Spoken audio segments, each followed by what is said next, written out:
हरे कृष्णा। भगवत गीता की इस वीडियो में हम शुरू करेंगे 18वें अध्याय का 49वां श्लोक 18.49।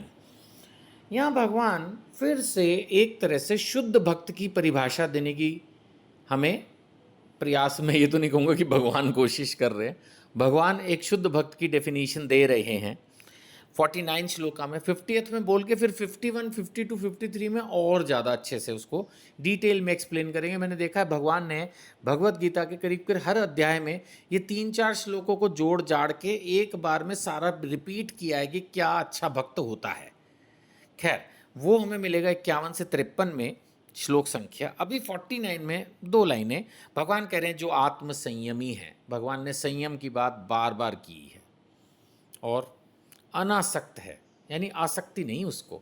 आसक्ति इंद्रिय भोग में ना हो, आसक्ति सम्मान में ना हो, आसक्ति धन में ना हो, आसक्ति स्त्री में ना हो, आसक्ति किसी चीज़ में ना हो, अनासक्त है, संयमी है, अनासक्त है। और जो समस्त भौतिक भोगों की परवाह नहीं करता, वेरी गुड, यानी उसको कोई परवाह नहीं है कि भाई मेरे को कहाँ भोग करना है ना, क्या अच्छा खाना है, अच्छा पहनना है, अच्छा दिखना है, अच्छा देखना है, ये सब कुछ नहीं है उसको।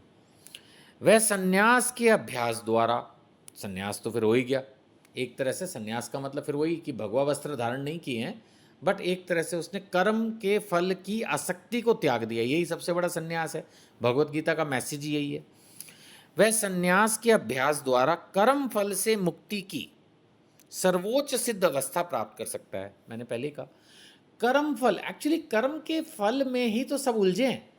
जो आदमी जो भी कर्म कर रहा है उसको रहता है ये मुझे फल मिल जाए, और उसके चक्कर में ही वो उलझा रहता है। और अगर उसको उतना फल नहीं मिलता जितना वो एक्सपेक्ट करता है, उसने अपने कर्म किए हैं, जितने कर्म किसी व्यक्ति ने किए, उसको लगता भाई मैंने तो बड़ी मेहनत कर ली, मुझे ये फल मिलना ही चाहिए। यही बात भगवत गीता में बार बार भगवान बोल रहे हैं कि भाई कर्म का फल मेरे हाथ में है। तुम्हें ऐसा लग रहा है तुमने बहुत कुछ कर लिया, लेकिन अगर मुझे नहीं लगा बहुत कुछ किया तो मैं उतना फल नहीं दूंगा।